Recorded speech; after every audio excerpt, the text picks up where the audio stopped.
Mummy AC on कर दो, बहुत गर्मी हो रही है और मुझे बहुत जोरों की नींद भी आ रही है। ओए, अभी तो तू एसी खोलने के लिए बोल रही है, कल को जब दादी के पास गाँव जाएंगे तो वहाँ कोई एसी नहीं मिलने वाला। मम्मी क्या मयंक सच कह रहा है? दादी माँ के घर पर एसी नहीं चलेगा? ये सब बातें वहाँ जाकर पता चलेंगी। अब चुपचाप हो जाओ, कल सुबह हमें जल्दी निकलना है। प्रिया बेटा, गांव में इतनी फ्रेश एयर होती है कि तुम्हें एसी की जरूरत ही नहीं पड़ेगी। तुम दोनों वहाँ जाकर देखना कितना एंजॉय करोगे। वो तो पहुँच कर देखते हैं। ये अटैची बंद करो। पूरे 3 महीने कैसे रुकेंगे, वो भी मई जून की गर्मी। और माँ जी को भी ननद जी की सगाई का फंक्शन गर्मियों में ही रखना था। सुहाना, मधु के ससुराल वाले शादी सर्दियों में मांग रहे हैं, इसलिए माँ ने सगाई का फंक्शन रखा है ताकि बात पक्की हो जाए। चलो ये लो, अटैची पैक हो गई है, टाइम से सो जाओ, सुबह फिर मुझे कार ड्राइव करनी है। Good night. विंटर्स में रख लेती। मनोज का परिवार गांव में रहता था। सुहाना और बच्चे पहली बार गांव जा रहे थे। सुहाना की शादी के बाद उसकी सास और ननद ही शहर में रहने आए थे, पर सुहाना का कभी गांव जाना ही नहीं हुआ। मनोज की शादी शहर में ही हुई थी। पहली बार सुहाना बच्चों के साथ गांव जा रही थी, इसीलिए वो परेशान थी कि गर्मियों में न जाने गांव में क्या हालत होगी।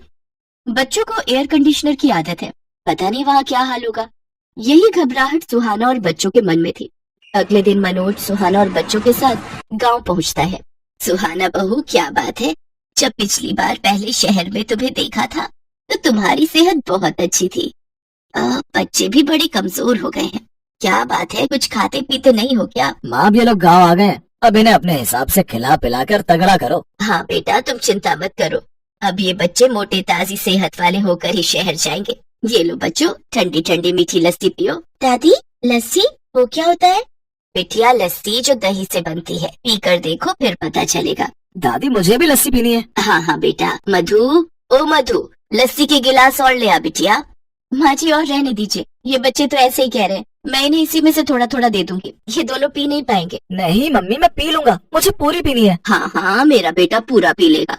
और लस्सी तो बहुत फायदा करती है, गर्मियों में ठंडा पेय पदार्थ है, इसको पीने से शरीर ठंडा रहता है। मैं रेस लगाऊंगी, देखती हूँ तुम दोनों में से कौन जल्दी लस्सी पीता है। सुहाना देखती है प्रिया और मयंक गटगट लस्सी पीकर गिलास खाली कर देते हैं। उन्होंने बहुत शौक से लस्सी पी थी।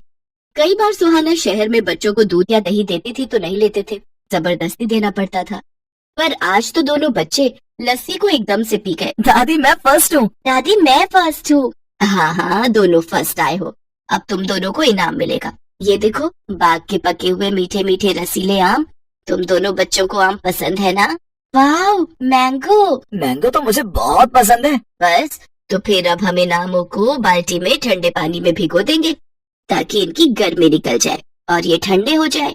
फिर मैं इन आमों को रात में तुम्हें खाने के लिए दूंगी। सच माँ, बच्चे गाँव आकर कितना कुछ सीख जाएंगे। बस आज पहला दिन है ना, तो ये सोच रहे हैं कि बच्चे कुछ नहीं कहेंगे। 1-2 दिन बाद देखना कितना शोर मचाएंगे। अब आज रात को जब इनको एसी नहीं मिलेगा ना, तब पता चलेगा शहर की गर्मी और गांव की गर्मी में कितना फर्क है। गर्मी के मारे जब पसीने छूटेंगे, मच्छर काटेंगे, तब कहेंगे वापस शहर चलो। क्या हुआ भाभी, आप क्या सोचने लगे? ये लो आपकी लस्सी। और शाम के खाने के लिए मैंने दाल चावल, अरबी की सूखी सब्जी और मटर पनीर बनाया है। वो माँ कह रही थी कि बच्चे दाल चावल पता नहीं खाए या ना खाए, इसलिए मटर पनीर शौक से खा लेंगे। हाँ हाँ ठीक है, वैसे मैं आऊँ क्या तुम्हारी हेल्प के लिए? नहीं नहीं भाभी, वो तो सब लोग मिलकर कर रहे हैं, आप आराम करो। कितने दिनों बाद तो हमसे मिलना हुआ है, मैं थोड़ी देर में खाली होकर आपसे बात करती हूँ, आप माँ के साथ बैठकर बातें करो। बच्चे गाँव आकर सचमुच बहुत खुश थे। वो अपनी दादी और बाकी सब रिश्तेदारों के साथ खूब हंस खेल रहे थे। रात के समय प्रिया बोली, दादी गर्मी लग रही है, एसी ऑन करना है। अरे बच्चों, तुम दोनों मेरे साथ छत पर चलो, सबके बिस्तर छत पर ही बिछाए हैं। माँ, कितने दिनों बाद आज हम सब मिलकर छत पर सोएंगे, सचमुच बहुत ही बढ़िया नींद आएगी। अब तो मेरी आँख सुबह ही खुलेगी। मधु, मुझे तो एक मोटी चादर दे देना, रात को ठंड हो जाती है। ठीक है भैया। मनोज, कितनी बार तुम्हें कहा था कि गांव आने से पहले एक एसी गांव में भिजवा दो ताकि यहाँ फिटिंग हो जाती, तो हम कमरे में आराम से सो सकते थे। सुहाना, हम लोग शहर में रहते हैं और मधु कुछ टाइम बाद अपने घर चली जाएगी। माँ को एयर कंडीशनर की आदत नहीं है। मैंने माँ को कहा था, पर उन्होंने कहा था कि वो कभी यहाँ रहती है, कभी हमारे पास शहर में, तो एयर कंडीशनर लगाने का फायदा ही क्या। यहाँ पर तो सब लोग छत पर ही सोते हैं, बहुत बढ़िया नींद आती है। यहाँ कोई नहीं चलाता एसी, सबको खुली हवा में सोने की आदत है। और देखो, बच्चे भी माँ के साथ कितने आराम से छत पर सोने चले गए। सुहाना देखती है कि बच्चे छत पर अपनी दादी के साथ लेटे हुए कहानी सुन रहे थे और कहानी सुनते सुनते सो गए। सुहाना हैरान रह जाती है। कुछ दिनों बाद मधु की सगाई का फंक्शन बहुत अच्छे से हो जाता है। बच्चे जब तक गांव में रहे, उन्होंने एक बार भी किसी बात को लेकर जिद नहीं की। गांव की गर्मी का असर बच्चों पर बिल्कुल भी नहीं हुआ। सुहाना समझ जाती है कि उसकी सोच गलत थी। बच्चों ने गांव की गर्मी को खूब एंजॉय किया। जिस तरह शहर में गर्मी से बचने के मशीनरी साधन उपलब्ध हैं, उसी तरह गांव में गर्मी से बचने के प्राकृतिक साधन उपलब्ध हैं। वो खुश थी कि बच्चों को हर स्थिति में रहने की आदत हो गई, भले ही वो गांव में रहे या फिर शहर में। वो अपने आप को स्थिति के अनुसार बदल लेंगे। बच्चों, तुम सब बहुत याद आओगे। अब तो तुम्हारे साथ रहने की आदत हो गई है। माँ तो फिर आप और मधु शहर आ जाना, बच्चों को भी अच्छा लगेगा। हाँ बेटा, आऊंगी। थोड़ी गर्मी कम हो जाए फिर मैं जरूर आऊंगी। बच्चे कहाँ गए? रुको मैं देखती हूँ। सुहाना देखती है प्रिया और मयंक तो हैंडपंप के पास खड़े हुए ठंडे ठंडे पानी से मुंह धो रहे हैं और खुशी से उछल कूद कर नाच रहे हैं, मानो वो गर्मी के मौसम के साथ खुशी खुशी खेल रहे हो। ये लो बच्चों। और सुहाना की आंखें खुशी से भर आती हैं और वो सबसे विदा लेकर आंखों में ढेर सारे सपने बटोरकर बच्चों और मनोज के साथ वापस शहर लौट आती है। और शहर आने के बाद भी बच्चे गांव की बातें करते नहीं थक रहे थे। ये देख सुहाना और मनोज की खुशी का ठिकाना नहीं था। भयंकर गर्मी और तपती दोपहर में महेश कई दिनों से मजदूरी का काम कर रहा था। अचानक एक दिन, अरे भाइयों, देखो महेश चक्कर खाकर गिर गया है, इसे उठाओ और छांव में ले चलो। हम सबकी गलती है जो हमने इस सेठ का काम पकड़ लिया। कितनी बार तो कह चुके हैं कि दोपहर में जब गर्मी होती है थोड़ी देर काम रुकवा दे, पर यहाँ हमारी कोई सुनता कहाँ है। चलो भाई फिर से काम पर लग जाते हैं, वरना सेठ जी आ गए तो दो बातें और सुना देंगे और पता चले कि हमारी पगार में से काट लेंगे। ये सब क्या हो रहा है, हैं? मैंने तुम्हें यहाँ काम करने के लिए रखा है या कि फालतू की बातें करने के लिए? और महेश तू यहाँ लेटा क्यों हुआ है? काम नहीं करना क्या आज? या फिर आज के तेरे 100 रुपए काट लूं? सेठ जी महेश को काम करते हुए चक्कर आ गए थे, इसलिए हमने उसे छांव में लिटा दिया। तुम मजदूरों के सहारे अगर मैं ऐसे काम करने लगा फिर तो मुझे 2 साल एक घर बनाने में लग जाएंगे। महेश अगर दोबारा ये गर्मी से बेहोश होने का नाटक किया तो मैं तुझे नौकरी से निकाल दूंगा। हाँ। महेश और बाकी मजदूर चुपचाप फिर से काम पर लग गए।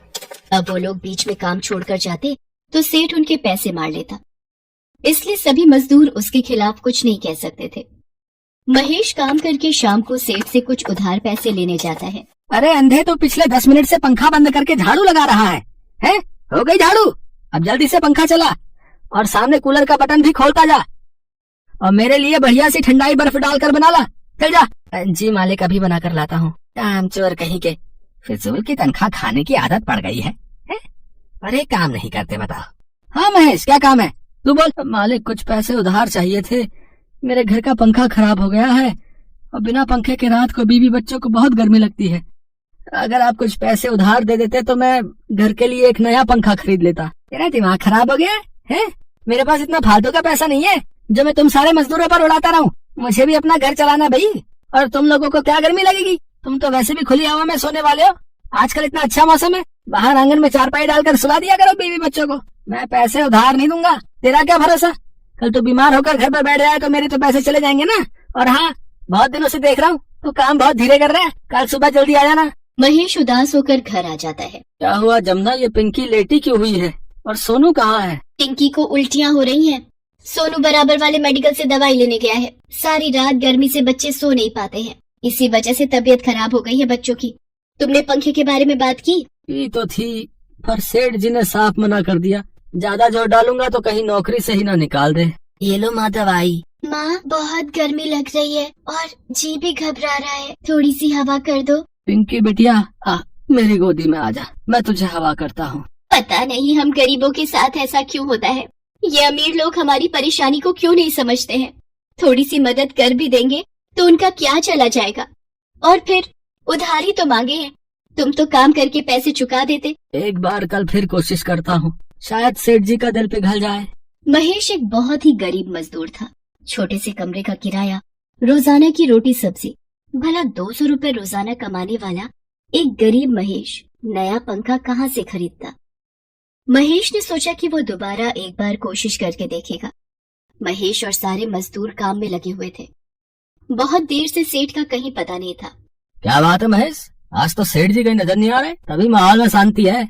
सही कह रहा भैया, नहीं तो अब तक 10 बार आकर हमें टोक चुके होते। हो सकता है गोदाम में बैठे होंगे और पंखे और कूलर की ठंडी हवा खा रहे होंगे। क्या करूं, क्या सेठ जी से दोबारा पंखे के लिए पैसे मांगू?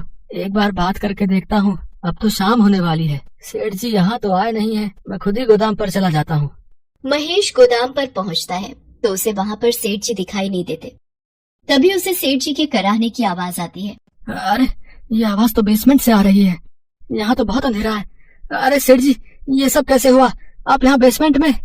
महेश किसी तरह सीढ़ियों से सेठ जी को ऊपर लेकर आता है और सारे मजदूरों को बुला लेता है। तुम लोग यहीं सेठ जी के पास रुको, मैं किसी डॉक्टर को बुला कर लाता हूँ। महेश, सेठ जी ने हम सबके साथ इतना बुरा सलूक किया है, अब हम क्यों डॉक्टर को बुला कर लाए भाई? हैं? हमें क्या पड़ी है? हम भी घर चलते हैं, बोल देंगे कि हमें पता नहीं चला। किशोर, ये तुम कैसी घटिया बातें कर रहे हो? तुम्हें पता भी है इस वक्त सेठ जी की हालत कितनी खराब हो रही है? अगर तुम में से कोई नहीं यहाँ रुकेगा तो मत रुके, मैं सेठ जी को डॉक्टर के पास खुद ही ले जाता हूँ। हमें माफ कर दो महेश, हमसे गलती हो गई। तुम डॉक्टर को बुला लो, तब तक हम सेठ जी का ध्यान रखेंगे। महेश डॉक्टर को बुला लाता है। तब तक सेठानी भी खबर सुनकर वहाँ पहुँच जाती है। सेठ जी बीपी के मरीज हैं, गर्मी की वजह से इन्हें घबराहट हो गई थी। अगर कुछ देर और ये बेसमेंट में रहते तो इनकी जान भी जा सकती थी। महेश, तुमने आज सेठ जी की जान बचाकर हमारे ऊपर बहुत बड़ा एहसान किया है। तुम ठीक कह रही हो कल्याणी, मैंने हमेशा इन सब मजदूरों के साथ इतना गलत किया। मैं इनकी परेशानी को कभी समझ नहीं पाया। महेश, मैं तो नाम का अमीर हूँ, पर तुम तो दिल से अमीर हो, ये मुझे आज पता चल गया। मुझे माफ कर दो। उस दिन से सेठ ने अपना व्यवहार बदल लिया। उसने महेश के साथ साथ सभी मजदूरों को एक एक पंखा उपहार में दिया। अब दोपहर के वक्त महेश और सभी मजदूर कुछ देर